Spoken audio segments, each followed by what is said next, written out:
Hey everyone, welcome back to another episode of the Always Closing podcast. Today I got Alex Burns with the Notable Design Company. He's going to be our website expert today, and he's got a lot of good information regarding websites, some of the misconceptions, maybe some of the fears that maybe you guys have when it comes to designing a new website. So Alec, thanks for being on the podcast. Welcome. Absolutely. Thank you for having me. It's great to be here. Appreciate it. So, why don't you tell us a little bit about like your background, how you got into web design, what kind of brought you into that whole world? Absolutely. So I started 8 years ago, just part-time freelance. I wanted to work for myself. I wanted to kind of be my own boss and try to start a business. And I knew that with websites, you don't necessarily need all the investment up front, right? You just have to learn the technology and then you can go from there. So I had some friends who were business owners who were willing to let me experiment on their business websites. Yeah. And yeah, those were my first clients. And then from there, I just kept steadily doing more and more of it until I took the jump to go full time and now to begin to hire on employees and whatnot. So I'd say it's been 8 years since we began.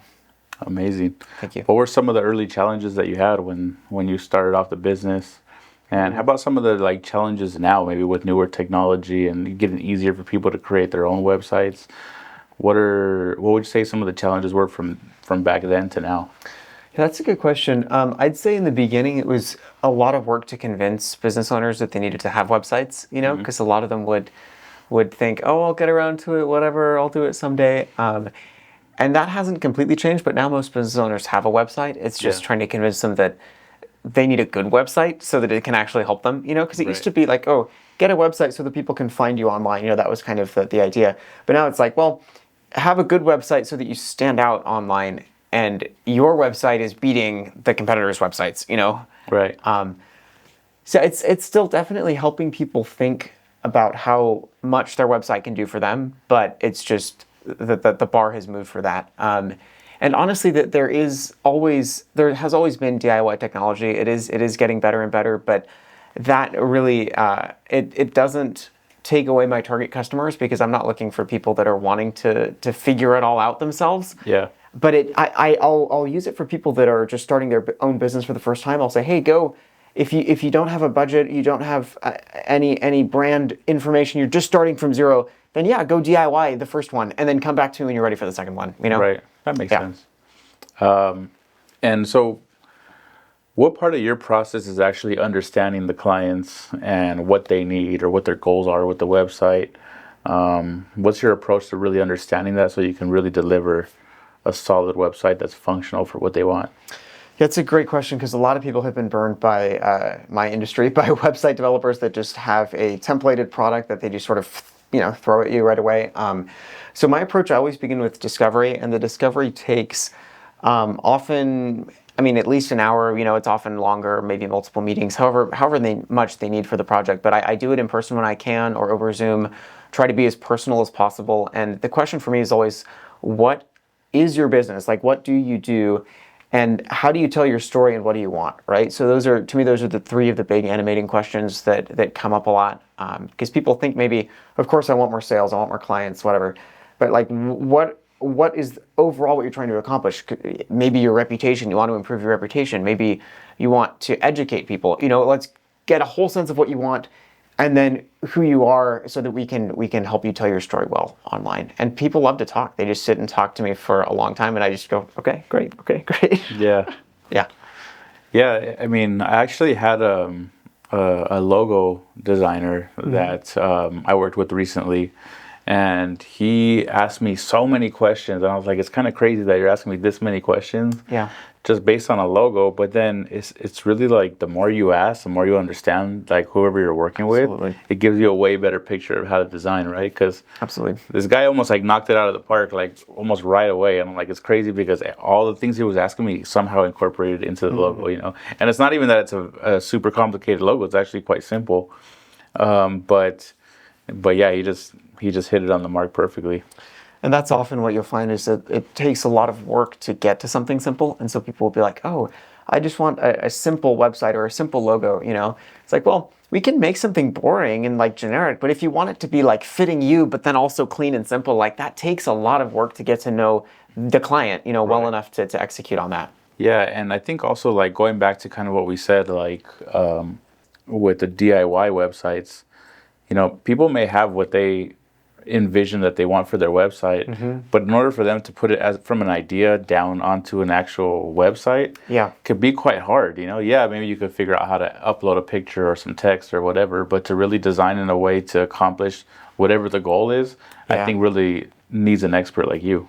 Well, and that's where we as a small agency can be helpful, because we'll take what you've got. So sometimes we have clients that say like, hey, I have built all this brand work out already, so I know what the look and feel is. I just don't know what the structure is. Or clients that are like, this is how it should, I want the structure to be, but I don't know the design, or they'll have something that they really care about. But then our job is just to listen to them and then help them to get to what their actual goals are, so rounding out that process. But yeah, definitely when clients have an idea of what they want, to me that's a good sign. It means they've been working on it, they've been thinking about it. Then it's my job just to like translate that into something that's going to be an effective, good website. Right. What would you say is some of the more recent trends on website? Is there more design features that people are leaning towards more often, or features that are kind of becoming more common on websites? Yeah, that's a good question. So there's designs and then there's features. I guess designs, if you think about it, like the visual look and feel of a website, the styles, just like fashion or cars, the style's always changing. 5 to 10 years ago, it was very minimal design. Then I think people kind of got tired of minimal design, and we have especially like the Apple look. yeah, and that's nice at first. Scandinavian look, Apple look, like flat minimal look, like that's cool for a while. But I think we found people saying, hey, I don't want it to look like a template. I hear that a lot more now. It used to be like I want it simple, I want it clean. Now it's a lot more, I don't want it to look like a template. I want it to be, to have this interest. So visually interesting websites are popular again, which is good. Yeah. Just executed in a clean way. Nobody wants clutter, but people want fresh personality, distinct, unique, memorable. People want to be remembered. But then the features, that's a good question, because there's always a lot of features. Some of those fall into like the categories of like very popular but not necessarily very useful. So people will come and they'll be like, oh, I want a chatbot. I want, pop-ups or whatever. And sometimes that's helpful, sometimes that's not. But really, I think that the trend we're seeing toward is just better analytics, better tracking. So people are, even if the customer never knows, the viewer never knows, that business owner is recording what their session looks like on the back end. Right. And so then I can support that business owner to say, hey, this person, we can show heat maps to show this is where their mouses are going. This is what they're clicking on. They're always leaving this page. I wonder why. And then we can use those insights to improve the website. Gotcha. What would you say is some of the most common mistakes that people make when it comes to their websites? I'd say that the most common mistakes, are you thinking if they build it themselves or just as they're working with me in the process? Because those are probably two different answers. I guess if they're working with you. Yeah, so often they I would say they come to me at the wrong stage in the process. So sometimes they'll come to me after they've already tried it on their own and failed. And that's just sad, because there's always wasted time. Yeah. There's always wasted effort. Other times they'll come to me before they really have a sense of their brand. And so I always encourage people, go to somebody that does branding, go to a branding person and build out a brand kit. Build or at least get a sense of your visual identity, get a sense of what you're doing. Because otherwise I've had clients in the middle of the process come back and say, actually, no, we're going to totally change this about our business. We're going to change this about what we're doing or how we want to represent ourselves. And then they're having to rehash the process on their own, and I'm having to redo my own work, and that's not helpful. So yeah, that's the biggest thing. I think they should, I would say, know yourself. Know what you're trying to sell, know who you're selling to, know how you sell it in person, in the flesh. And then when we do it on the website, we can follow your process. Right. So I think, as we were talking a little bit before off camera, that this is mainly a real estate related podcast. We talk about all kind of different things. The last person we had here, we were talking about pools. Before that was somebody who was here for insurance. So, but it's all kind of, a lot of our audience is real estate professionals. Right. So what would you say, as far as in this industry, makes a website stand out? Let's say if you're a real estate agent or you're an escrow company like us. Yeah. What are some of the features or looks of the website that really make you stand out? That's a good question. Industry dynamics, obviously, appearance matters, presentation matters. I'm thinking about how an agent is going to stage a home, right? They're going to make it look as nice as they can, so that the buyer is impressed. Well, the website's similar. When a buyer, when a seller is looking for an agent, they're going to be seeing, hey, how does this agent present themselves? And a lot of people want to make sure that their agent is modern, has the latest technology, knows their stuff, knows the laws, knows the rules, like is up to date, right? And if the website looks like it's lagging behind, then that they're missing out. More specifically, also, if you're selling homes, if you integrate your MLS, right, your multiple listing service, we can integrate that onto the website, so that way you can tell that person who you met that said, hey, I might be looking for a home someday. You tell them, hey, go on my website, search your zip code. You can see the list of homes that are available that you might be interested in. Right. Yeah, that's actually one of my follow-up questions is, Absolutely. I would think that's going to be one of the main features, especially real estate agents, right? They're going to want to incorporate the MLS. What's the best way to do that to make sure that it runs smoothly on their website? And and those sort of programs, do they slow down your website? Is there any kind of drawback to putting something that, I guess, complicated onto your website? Yeah, it's a heavier piece of software, right? That's true. So heavy in the sense that it uses resources, but what you'll do is you'll basically find a middleman software that can work with both whatever website platform you're on, and then also whatever MLS you're plugged into, and it'll just bridge the gap. So there are a few different kind of common options there, and the choice will just depend on what services you're using and what your priorities are. But nowadays you can style them to make them look nice, and if the website is on a good web host, if your hosting company is fast and they're solid, then it's not going to be an issue. And if it's a fraction of a second slower, it's going to be worth it if it's much more functional. Yeah. Yeah. How about what's your tips as far as like making sure that your website is mobile friendly? I mean, obviously we know most people are on their phones now, not so much on a laptop or a desktop. So what are some tips for making sure, and design wise as well, that a website functions really good on mobile? Yeah, that's a good question too. I think the biggest principle for me would be just be thinking about the mobile design a lot, and that's really my job as the designer. But as a client, if I'm sending revisions, if I'm sending design ideas, like just check it on your phone. Just be thinking about the phone, because a lot of people will forget until the end, and they'll go, oh wait, how do I make this layout look good? How do I make this thing look good? So like many things, like remembering it, being aware of it is super helpful. But then the biggest principles with good mobile design is really similar to the principles with desktop design, except like heightened. And by that I'm thinking like make sure your text is really brief and to the point. Like, don't give me a wall of text. I don't want that on my computer, but I'll tolerate it on my computer. I won't tolerate it on my phone, right? Yeah, because I was just about to say is like sometimes on mobile, what I notice on websites is like you could be scrolling forever just to get to the bottom of a page, because you're not going to see as much on your phone as you would on a desktop.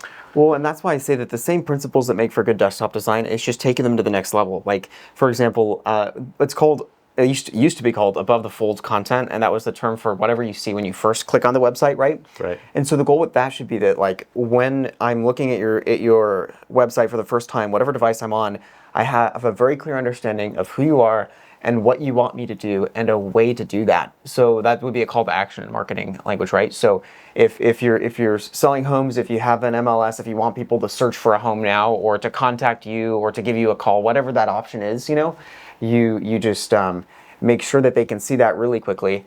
And I like longer pages, but I like to give lots of people the chance to move from those pages into pages that are better suited to them. Right. So let people keep scrolling until they find the content section or the button that calls to them, and then let them click that and go to another page. Right.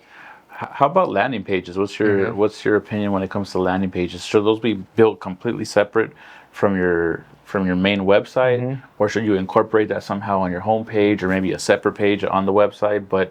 Or do you think it should just be completely separate if you're going to be running heavy traffic to collect leads or something like that?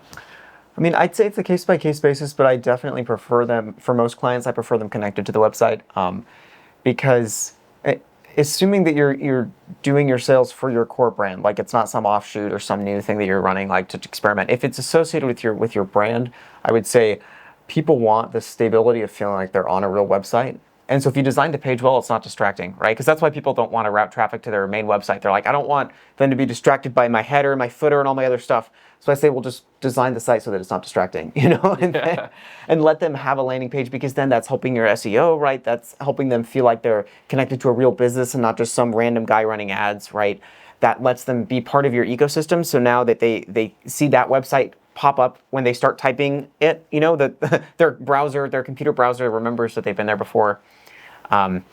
So I would recommend that in the majority of cases. And can people work with you when it comes to like more on the marketing side and traffic and stuff like that to kind of continually tweak the website so that it performs better when it comes to maybe collecting leads? For example, the reason I brought that up about the landing page is, at least my theory is, I mean, and I've always done it this way, but maybe I could change it, but it's to do a separate website so that way they don't get, like you kind of said, distracted, but also move away from the page that is actually collecting the lead, right? Because you're not going to have a lead form on every single page. I mean, you may, but that would be my worry is like, okay, let's say if they're on the landing page and they say, oh, the gallery, let me go to the gallery and see all this, but there's no lead forms on the gallery.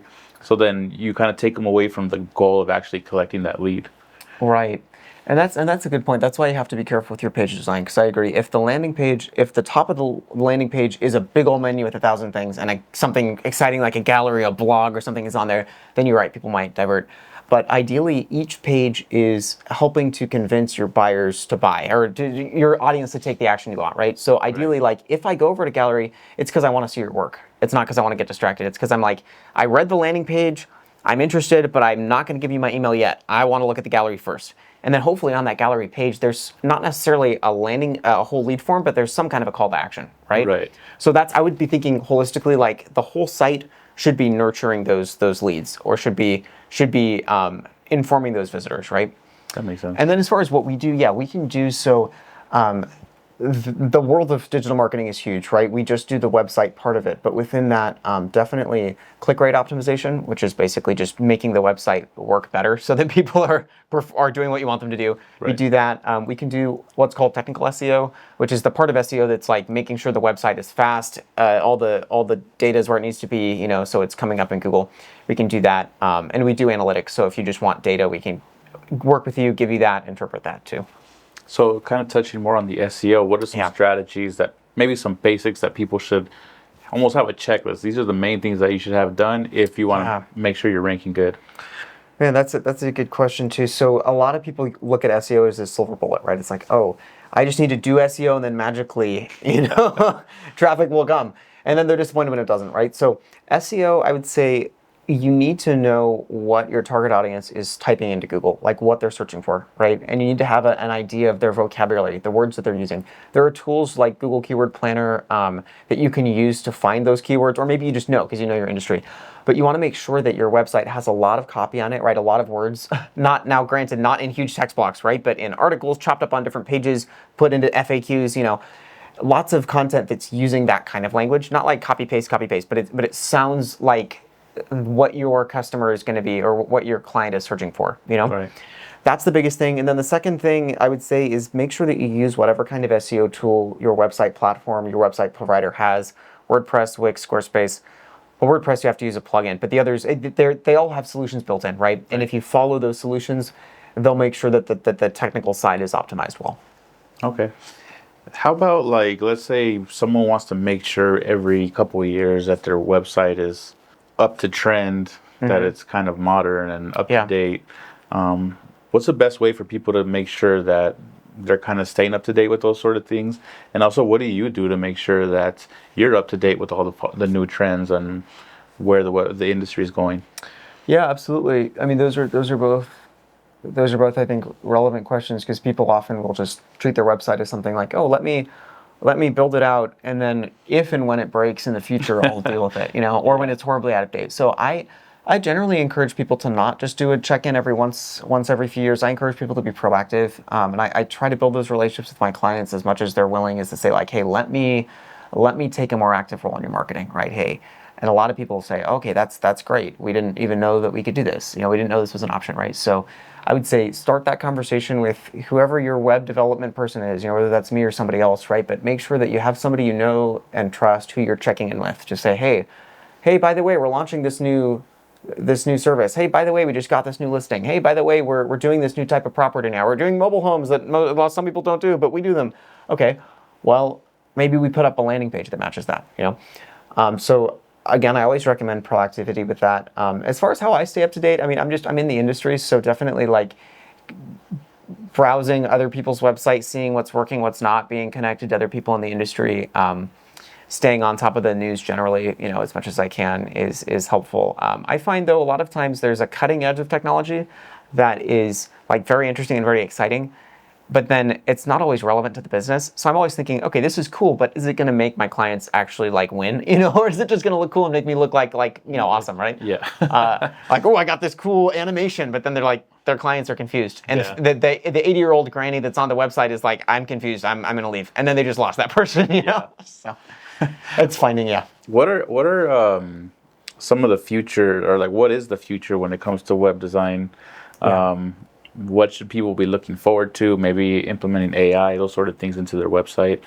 I know there's probably a lot coming up as technology ramps up. I feel like even faster now with AI. Where do you see it heading? Yeah, that's I think the big question, right? The whole AI boom. I mean, I feel like I've been using ChatGPT since it came out and just watching it every few months get better and better.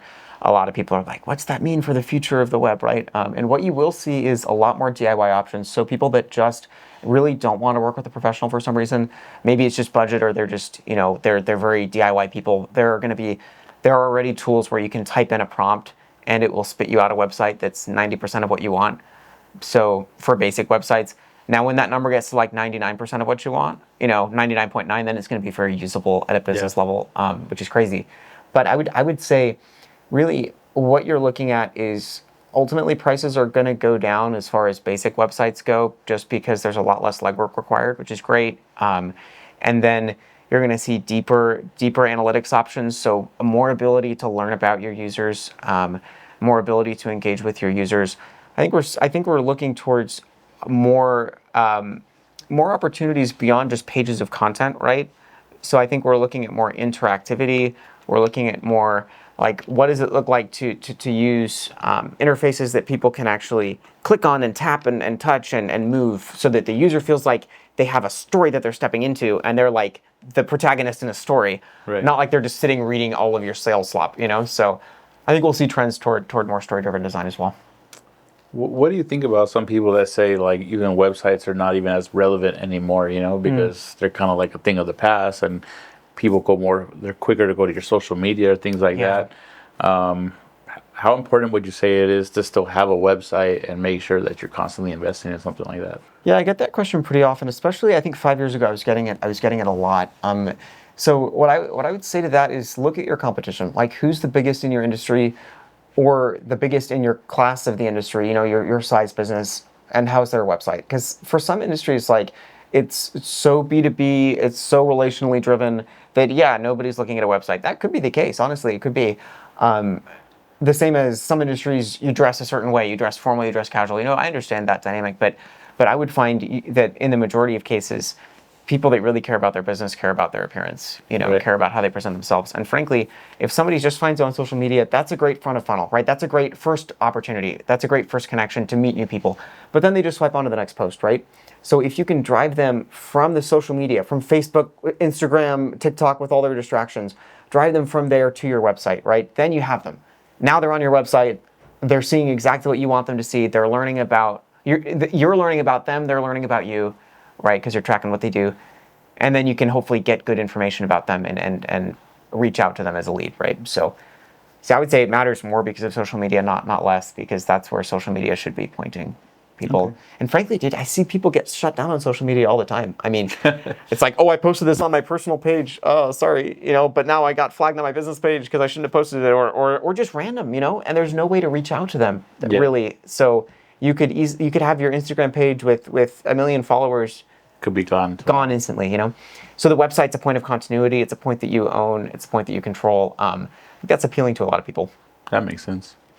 Well, I guess moving away a little bit from the websites, sure. We actually met at a networking event, and so my question is like, how beneficial is it for you to be involved in BNI or just kind of going to networking events, and how has that helped you grow your business?